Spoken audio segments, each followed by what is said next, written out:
Olá, bem-vindo ao canal Pharmaflix. Hoje nós vamos mergulhar fundo em um dos medicamentos mais conhecidos e prescritos no mundo da saúde mental, a sertralina. Vamos desvendar tudo sobre ela, desde como funciona no cérebro, para quais condições é indicada, quais são seus nomes comerciais, os temidos efeitos colaterais e, claro, como o tratamento costuma ser feito. Prepare-se para um guia completo. Lembre-se que o nosso espaço aqui é uma via de mão dupla. Sempre que possível, respondemos perguntas nos comentários. Por isso, sinta-se à vontade para compartilhar suas dúvidas ou até mesmo sua experiência com o tratamento. Contar sua história pode ajudar muita gente que está passando pela mesma situação, criando uma comunidade de apoio e troca de informações. É fundamental deixar um aviso muito claro. Este vídeo tem um propósito puramente educativo. Nenhuma informação aqui substitui a consulta com um profissional de saúde. A automedicação é perigosa e qualquer tratamento deve ser iniciado, ajustado e finalizado sob a estrita supervisão de um médico. Então vamos começar pelo básico. O que é, afinal, a sertralina? A sertralina é um medicamento que pertence a uma classe chamada inibidores seletivos da recaptação de serotonina, ou ISRS. O nome é comprido e parece complicado, mas a ideia por trás dele é mais simples do que parece. E nós já vamos chegar lá. Ela é mais conhecida como um antidepressivo, mas sua utilidade vai muito além do tratamento da depressão. Para entender como a sertralina funciona, a gente precisa, primeiro, falar sobre um personagem principal nessa história, a serotonina. Pense na serotonina como um mensageiro químico no seu cérebro, um carteiro que leva mensagens de uma célula nervosa, um neurônio, para outra. Essas mensagens são responsáveis por regular um monte de coisas, como o humor, o sono, o apetite, a ansiedade e até a nossa percepção da dor. Agora, imagine que o seu cérebro é uma cidade gigante, cheia de casas, que são os neurônios. Para uma casa se comunicar com a vizinha, o carteiro, que é a serotonina, precisa atravessar a rua, que é um espaço minúsculo chamado fenda sináptica. Ele entrega a carta, a mensagem, e a casa vizinha entende o recado. Depois de entregar a mensagem, o trabalho dele acabou ali, certo? Mais ou menos. O que acontece no cérebro é que depois de entregar a mensagem, a serotonina que sobrou nesse espaço é rapidamente recapturada pelo neurônio que a enviou. É como se o primeiro neurônio tivesse um aspirador de pó super eficiente que suga de volta os mensageiros que sobraram. Isso é um processo natural e necessário, chamado de recaptação. Em condições como a depressão ou a ansiedade, os cientistas acreditam que pode haver um desequilíbrio nesse sistema. Talvez não haja carteiros suficientes, ou talvez as mensagens não estejam sendo entregues com a força necessária. O resultado é uma comunicação deficiente, que se reflete em sintomas como tristeza profunda, falta de energia, preocupação excessiva e por aí vai. É aqui que a sertralina entra em cena. O que ela faz? De forma muito seletiva, como o próprio nome da classe diz, ela vai lá e coloca um pé na porta daquele aspirador de pó. Ela bloqueia esse mecanismo de recaptação. Ao fazer isso, mais serotonina fica disponível na fenda sináptica, naquele espaço entre os neurônios, por mais tempo. Com mais carteiros circulando e entregando mensagens, a comunicação entre os neurônios melhora. O sinal fica mais forte e mais estável. É como aumentar o volume de uma música que estava muito baixa. Com o tempo, essa melhora na comunicação ajuda a restabelecer o equilíbrio químico do cérebro, aliviando os sintomas da depressão e da ansiedade. É importante frisar, a sertralina não cria serotonina nova. Ela otimiza o uso da serotonina que o seu próprio corpo já produz. Agora que entendemos o mecanismo, vamos falar das indicações. Para que serve a sertralina? A lista é grande. A indicação mais famosa é para o tratamento da depressão ou transtorno depressivo maior. Ela ajuda a melhorar o humor, a recuperar o interesse e o prazer nas atividades, a aumentar a energia e a regular o sono e o apetite, que ficam muito bagunçados na depressão. Mas ela também é uma ferramenta poderosa contra diversos transtornos de ansiedade. No transtorno de ansiedade generalizada, o famoso TAG, ela ajuda a diminuir aquela preocupação constante e excessiva, a tensão muscular e a sensação de estar sempre no limite. Para quem sofre com o transtorno do pânico, com ou sem agorafobia, a sertralina pode reduzir a frequência e a intensidade dos ataques de pânico, aquele medo avassalador que surge do nada. Outra indicação muito comum é o transtorno obsessivo-compulsivo, o TOC. No TOC, a pessoa fica presa em um ciclo de pensamentos intrusivos, as obsessões e comportamentos repetitivos, as compulsões. A sertralina, ao modular a serotonina, ajuda a quebrar esse ciclo vicioso, diminuindo a força das obsessões e a necessidade de realizar os rituais. Também é usada no tratamento do transtorno de estresse pós-traumático, o TEPT, ajudando a pessoa a lidar com as memórias intrusivas, a hiperexcitação e o comportamento de evitação que surgem após um evento traumático. E para a fobia social, ou transtorno de ansiedade social, ela pode diminuir o medo intenso de situações sociais e de ser julgado pelos outros, permitindo que a pessoa participe mais na vida. Por fim, uma indicação bem específica e que ajuda muitas mulheres é o transtorno disfórico pré-menstrual, o TDPM. Não é a TPM comum, mas uma forma muito mais severa, com sintomas de humor intensos que impactam drasticamente a vida da mulher nos dias que antecedem a menstruação. A sertralina pode ser usada de forma contínua ou apenas na fase lútea do ciclo, aliviando a irritabilidade, a depressão e a ansiedade características do quadro. Falando em nomes, você vai encontrar a sertralina de várias formas na farmácia. O nome de referência, o primeiro a ser lançado no mercado, é o Zoloft, produzido pela farmacêutica Pfizer. Depois que a patente do Zoloft expirou, surgiram os medicamentos genéricos, que são vendidos simplesmente como cloridrato de sertralina. Aí vem a dúvida de muita gente. O genérico funciona igual ao de marca? A resposta, por lei, é sim. Para um medicamento ser considerado genérico, ele precisa passar por testes rigorosos de bioequivalência. Isso significa que ele deve ter o mesmo princípio ativo, na mesma dose e forma farmacêutica, e ser absorvido pelo corpo e agir da mesma maneira que o medicamento de referência.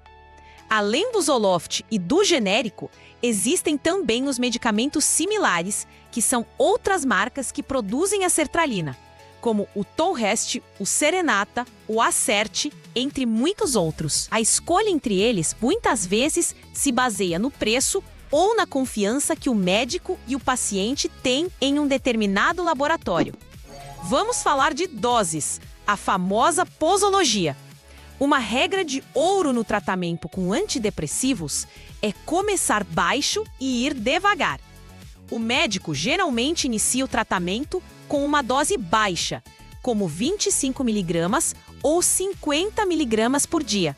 Isso é feito para que o corpo se acostume com a medicação e para minimizar os efeitos colaterais iniciais, que podem ser um pouco chatos. Após 1 ou 2 semanas, dependendo da resposta e da tolerância do paciente, o médico pode aumentar a dose gradualmente. A dose terapêutica usual para a maioria das condições fica entre 50 e 200 mg por dia. O ajuste da dose é um processo individual. O que funciona para uma pessoa pode não ser o ideal para outra. Por isso, a comunicação com seu médico é fundamental. E qual o melhor horário para tomar? A sertralina pode ser tomada a qualquer hora do dia, com ou sem alimentos, mas o ideal é tomar sempre no mesmo horário para manter os níveis do medicamento estáveis no sangue.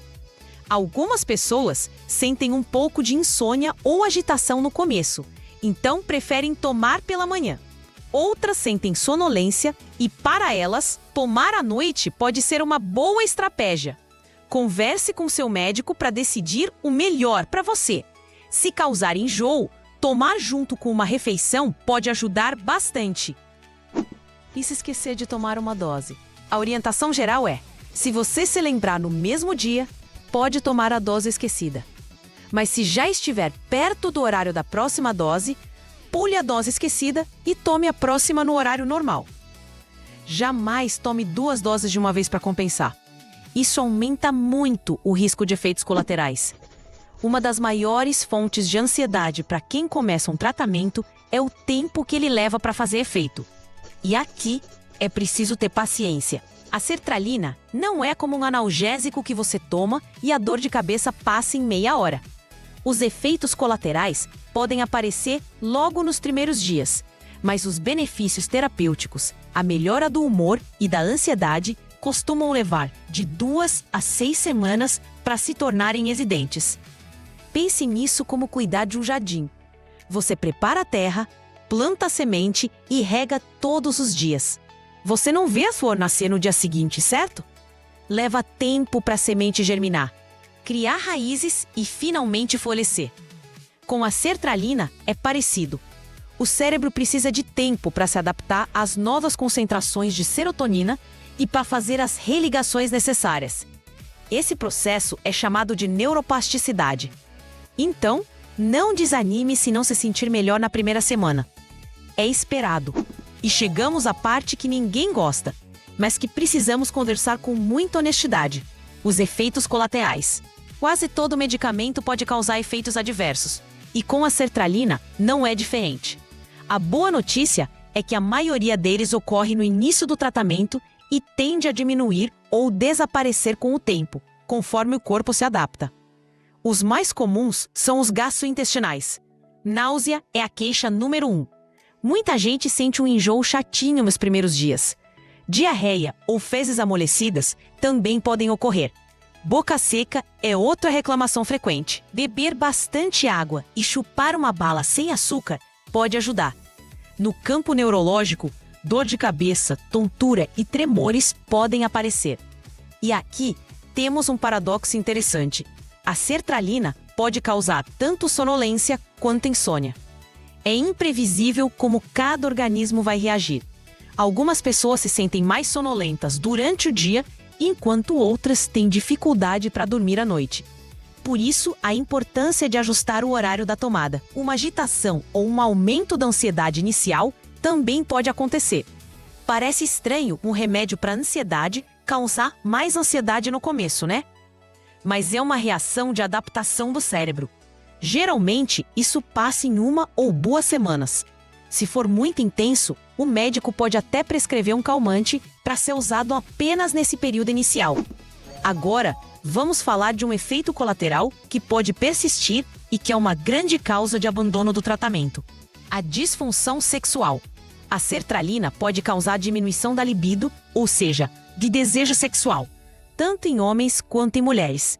Pode também causar dificuldade em atingir o orgasmo, ou, no caso dos homens, dificuldade de ereção e retardo na ejaculação. Esse é um assunto delicado, mas que precisa ser discutido abertamente com o seu médico. Não tenha vergonha. Existem estratégias para manejar esse efeito, como ajustar a dose, trocar de medicamento ou até associar outro remédio para combater esse efeito específico. O importante é não sofrer em silêncio e não abandonar o tratamento por conta própria. Alterações de peso também são possíveis. No início, a sertralina pode diminuir o apetite e causar uma leve perda de peso. A longo prazo, no entanto, algumas pessoas relatam um ganho de peso. Isso pode estar relacionado a vários fatores, incluindo a melhora do apetite com a saída da depressão ou alterações metabólicas. Manter uma dieta equilibrada e praticar exercícios físicos é sempre a melhor recomendação. Existem também efeitos colaterais mais raros, mas que são graves e exigem atenção médica imediata. Um deles é a síndrome serotoninérgica. Ela acontece quando há um excesso perigoso de serotonina no cérebro. O risco é maior quando a sertralina é combinada com outros medicamentos que também aumentam a serotonina. Os sintomas da síndrome serotoninérgica incluem agitação, confusão mental, alucinações, febre alta, sudorese intensa, tremores e rigidez muscular. É uma emergência médica. Se você sentir uma combinação desses sintomas, procure um pronto-socorro imediatamente. Outro ponto importante é o alerta que vem na bula de muitos antidepressivos sobre um possível aumento do risco de pensamentos ou comportamentos suicidas, especialmente em crianças, adolescentes e adultos jovens no início do tratamento. Isso não significa que o remédio causa suicídio. A teoria é que quando a pessoa está muito deprimida, ela não tem energia nem para sair da cama.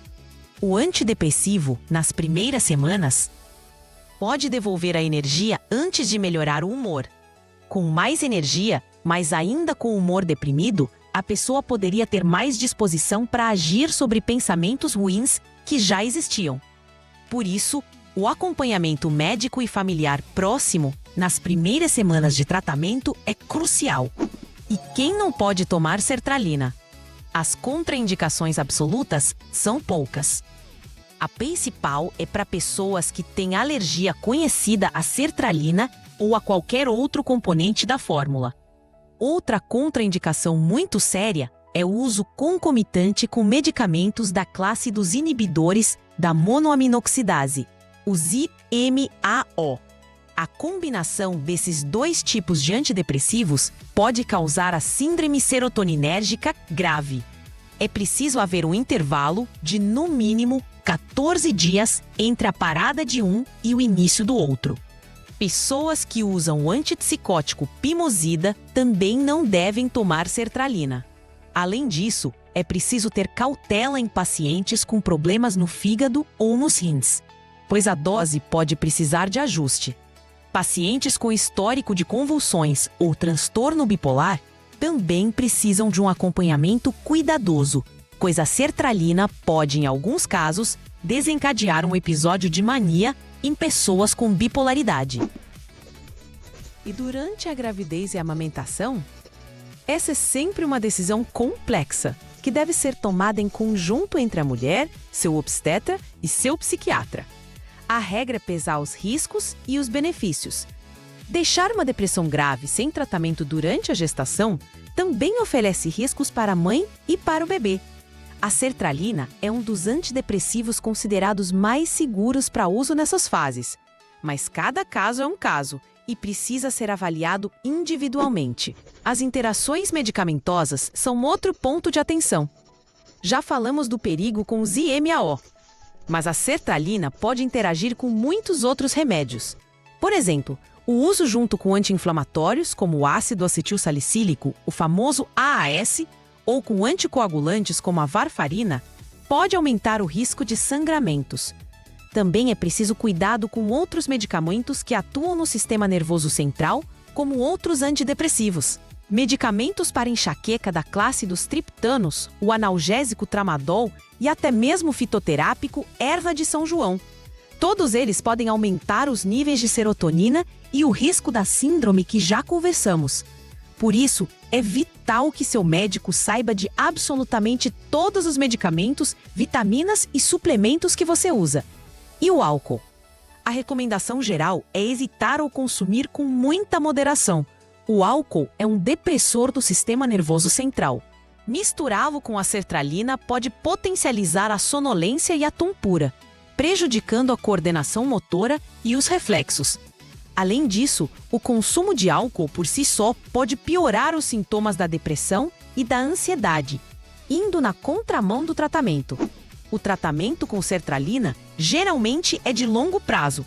Para um primeiro episódio depressivo, a recomendação é manter a medicação por pelo menos 6 meses a 1 ano após a melhora dos sintomas, para prevenir uma recaída. Em casos de transtornos recorrentes ou crônicos, o tratamento pode durar anos, ou até mesmo a vida toda. E quando chega a hora de parar? Jamais, em hipótese alguma, pare de tomar a sertralina por conta própria e de forma abrupta. A interrupção súbita pode causar o que chamamos de síndrome de descontinuação. Não é vício, nem abstinência no sentido clássico da palavra. mas uma reação do seu corpo à falta repentina do medicamento ao qual ele se acostumou. Os sintomas da descontinuação podem ser bem desagradáveis e incluem tontura, vertigem, náuseas, dor de cabeça, irritabilidade, ansiedade e uma sensação estranha que muitas pessoas descrevem como choques na cabeça ou zumbidos no cérebro. Para evitar isso, o médico vai planejar uma retirada gradual, um desmame. Ele vai reduzir a dose aos pouquinhos, ao longo de várias semanas ou até meses, para dar tempo ao seu cérebro de se reajustar suavemente. É crucial entender que a sertralina é uma ferramenta, uma parte importante do tratamento, mas raramente é a solução completa. Ela funciona muito melhor quando combinada com outras abordagens, principalmente a psicoterapia. A terapia ajuda você a entender as causas do seu sofrimento, a desenvolver novas formas de pensar e a aprender ferramentas para lidar com os desafios da vida. O remédio ajusta a química, a terapia ajusta os pensamentos e comportamentos. Juntos, eles são uma dupla poderosa. Mudanças no estilo de vida também fazem uma diferença enorme. Praticar exercícios físicos regularmente é um antidepressivo e ansiolítico natural. Cuidar da alimentação, garantir uma boa higiene do sono e ter uma rede de apoio com amigos e familiares são peças fundamentais nesse quebra-cabeça do bem-estar mental. A sertralina te dá um suporte químico para que você tenha energia e disposição para fazer essas outras mudanças que vão sustentar sua melhora a longo prazo.